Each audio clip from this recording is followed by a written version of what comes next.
Malawi is a country that runs on wood. 98% of people use firewood and charcoal to cook and stay warm. Hello, madam, how are you? But feeding the flames is causing mass deforestation. In remote areas of protected woodland, we find people chopping trees illegally. Hello. After loading all they can carry, they travel 4 hours to the nearest market. The nation's energy network, powered by push-bike. Much of the wood is burnt inside people's homes. According to the UN, smoke from indoor cooking leads to 3 million premature deaths per year globally. But foreign companies believe they have found a solution: Cookstoves. So it's not just some foreign investor coming in, making money and leaving, but that we're vested in their future for the long haul. We're going to grow together. That's really important. Sequest Capital was founded by former Goldman Sachs executive Ken Newcomb. Their corporate partners include BP and Shell. They are one of many companies giving out free stoves. They produce less smoke and require less wood than traditional fires. But this isn't a charity. These projects are designed to make money. Sequest calculates the amount of carbon each stove is saving. This generates so-called carbon credits, which can be sold to polluting companies. It's called carbon offsetting. The concept is simple. You pay for an activity that reduces emissions here to balance out what you released elsewhere. But there are concerns that the industry isn't delivering the benefits it claims. I went to see one of Sequest's projects, an hour's drive from the capital Lilongwe.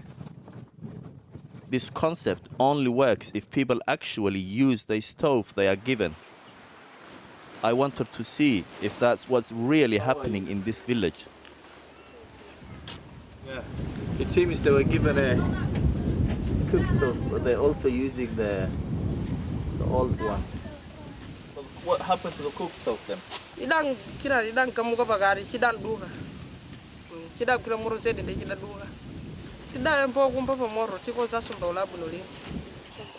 Almost everyone we speak to prefers the stove, as it releases much less smoke. How are you? But one thing keeps cropping up: they often break. In many cases here, within around a year of use.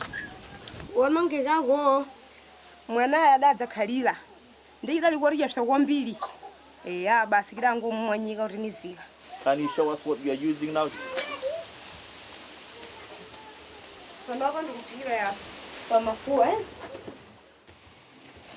Sabarata indi mena kangerega muga mapigira nditu. Nde marindi goze basa ogoza nyamarayo ambojo gapo. We spoke with 30 families in this village who were given stoves by Sequest Capital.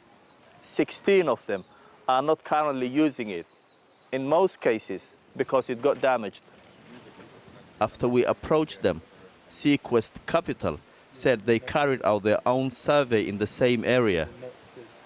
They say there are inaccuracies in our findings and that a greater percentage of families are using the stoves than we found. They also say they are rolling out a stove maintenance program and they aim to take breakages into account when calculating credits.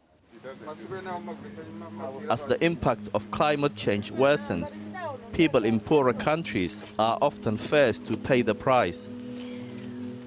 Cleaning up cooking could improve lives and help avoid climate disaster, but only if the offset industry lives up to the claims it's making.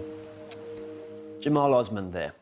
Well, this may be the first you're hearing of this kind of carbon offset scheme, in theory achieved by cleaning up cooking. But there have been growing concerns, and you might wonder, is the carbon from my long-haul flight really being offset? In particular, is it being offset by enough people in developing countries being encouraged to change from cooking on open fires to more climate-friendly stoves?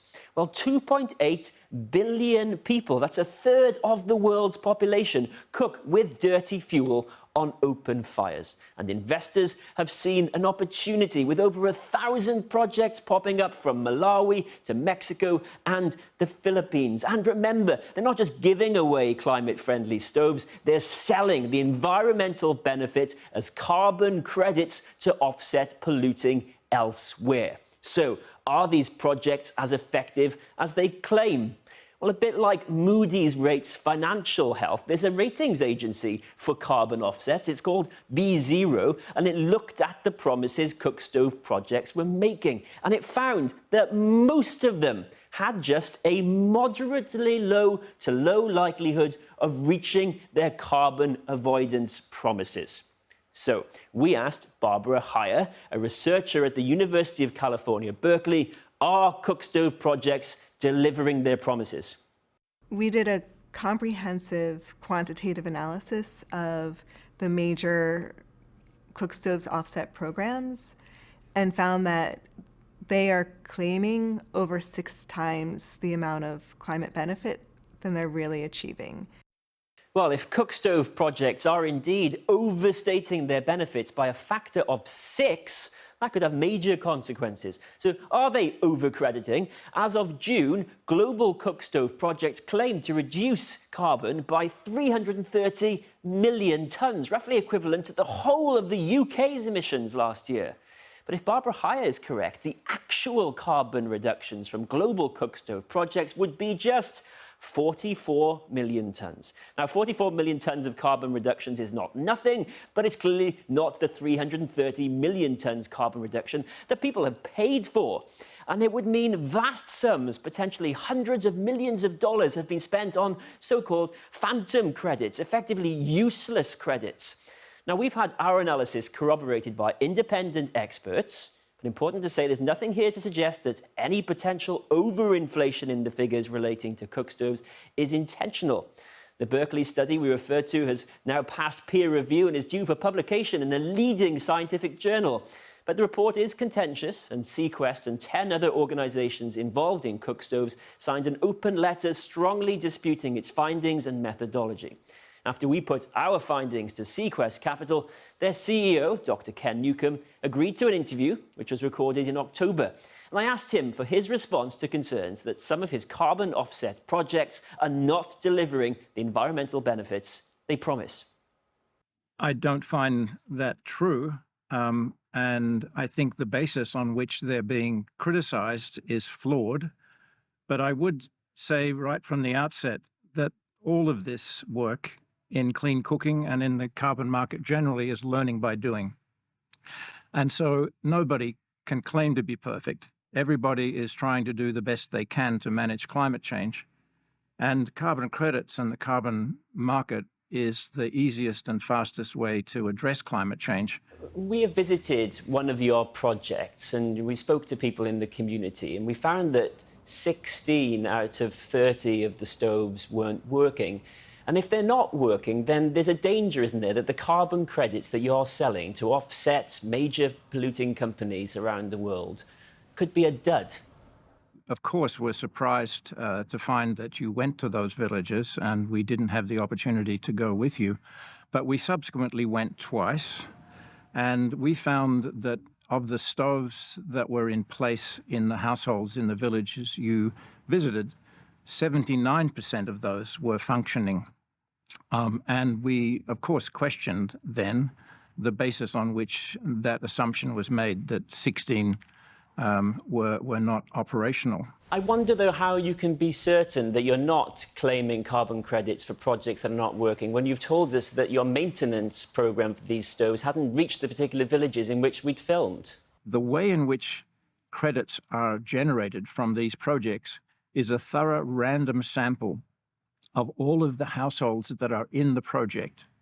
And to the extent that that random sample, which is independently audited, finds stoves not in use, that percentage is deducted from the emissions reductions claimed. So there's research from the United States which finds that these cookstove projects may be overstating the carbon benefits. Our analysis finds that could mean that there are about 2 billion basically useless phantom credits floating around. How worried are you about that? I'm extremely concerned about that. I find that research, which was issued before peer review, very irresponsible. And here's a really serious problem in their analysis. They claim that something of the order of 70% of the emissions, carbon emissions from cooking, comes back in the form of regrowth of trees. They ignore the fact that deforestation in Africa is the fastest anywhere in the world, that population growth here is higher than anywhere else in the world, and that there is no basis to assume there is an abundance of firewood if people are cutting down their food trees. This market is worth hundreds of millions of dollars. It's unregulated. I mean, do you stand to make an awful lot of money out of this? Absolutely not at the moment. So when the UC Berkeley team, that I happen to know quite well, published their paper, the market crashed overnight. There is now a huge surplus of cookstove credits purely based on the spurious claims of those academics who've never been to Africa, never been to the villages that, for example, we're doing this filming in, do not know the real world. With respect to the researchers that you cite, are experts in their field. They're from one of the most prestigious universities in the United States, and they would absolutely stand by their work. Well, I can contest their work because research that has been made available subsequently by people who actually do analysis on the ground have contradicted their findings. There is nobody who's saying that these projects don't deliver some benefit.